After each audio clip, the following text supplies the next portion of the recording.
പ്രവാചകരെ, എൻ്റെ മനസ്സ് വല്ലാതെ ഇങ്ങനെ വരണ്ടു പോകുന്നുണ്ട്, എന്താണ് പരിഹാരം എന്ന് ചോദിച്ച ഒരു സുഹൃത്തിനോട് നബി പറഞ്ഞത് എന്താണെന്നറിയോ?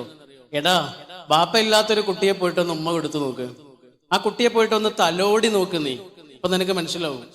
സ്നേഹം കിട്ടാത്തവർക്ക് അത് കൊണ്ടുപോയി കൊടുക്കടോ എന്നാണ് ആ പറഞ്ഞത്. കിട്ടാത്തവർക്ക് കൊണ്ടുപോയി കൊടുത്തു നോക്ക്, അവർക്കതൊരു നിധിയായിരിക്കും. ആ കുട്ടിയെ നീ ഇങ്ങനെ തലോടുന്ന സമയത്ത് അവന്റെ കണ്ണിലുണ്ടാകുന്ന ഒരു വെളിച്ചമുണ്ട്. എടോ, അതിന്റെ പേരാണ് സ്നേഹം. അതാണ് പറഞ്ഞു കൊടുത്തത്. അത് കിട്ടാത്തവർക്ക് കൊണ്ടുപോയി കൊടുക്കുമെന്ന്.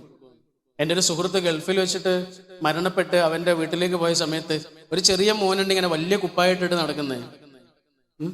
അപ്പോ അത് ചോദിച്ചപ്പോഴാണ് അറിഞ്ഞത് ആ മരിച്ച അവന്റെ മോനാണ്. അപ്പയുടെ കുപ്പായിട്ടിട്ടാണ് നടക്കുന്നത്. കളിക്കുമ്പോഴും ഉറങ്ങുമ്പോഴും ഒക്കെ അവൻ ആ കുപ്പായിട്ടിട്ടാണ് നടക്കുന്നത്. വാപ്പയുടെ ചൂടും ചോരുമുള്ള കുപ്പായം. കാരണം ഇനി അങ്ങനെ ഒരു വാപ്പ ഇങ്ങോട്ട് കയറി വരാനില്ല. അവൻ ആ കുപ്പായം മാത്രം